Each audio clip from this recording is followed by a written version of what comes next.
Center for Political Innovation.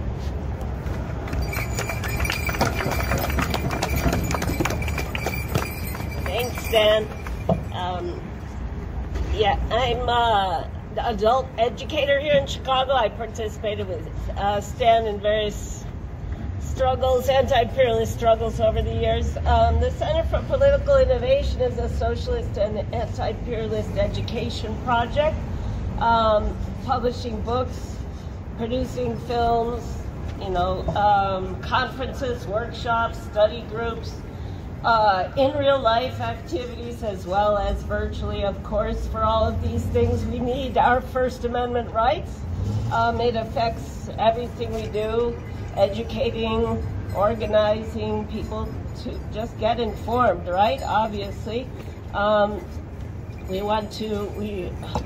On all of these activities and issues, we oppose the endless regime change wars, as well as the censorship regime chipping away at our civil liberties. Now, in my day job, I educate adults. So new immigrants, I teach them English as well as GED classes for people who haven't got their high school diploma yet.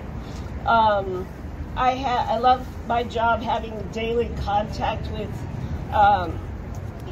with such a broad cross-section of Chicagoans, working class Chicagoans, hardworking people just trying to take care of their families, right? And part of the curriculum, of course, is U.S. history and civics. One thing I do not love is, over the past decade or more, I just noticed how much hypocrisy there is when I need to teach, like, the Bill of Rights and the Constitution.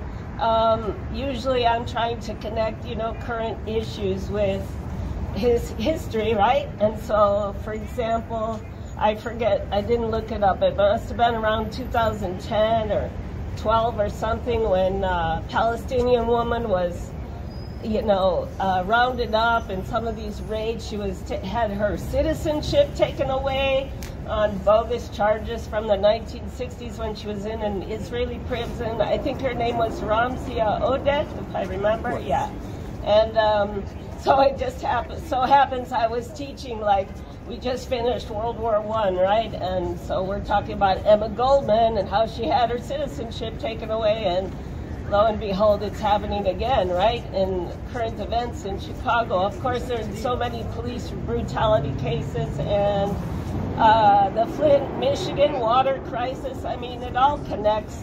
And if we want to organize for anything, we need to have our civil liberties. And if we lose the right to dissent and hold leaders accountable, of course, all other rights will be fiction. So we need to support people like the Uhuru Black People's Socialist Party, and they're trying to be arrested right now, as well as far as local cases. So let's resist corrupt leaders from forcing us into this low-wage police state that they seem to have on the agenda for us. Free Julian Assange.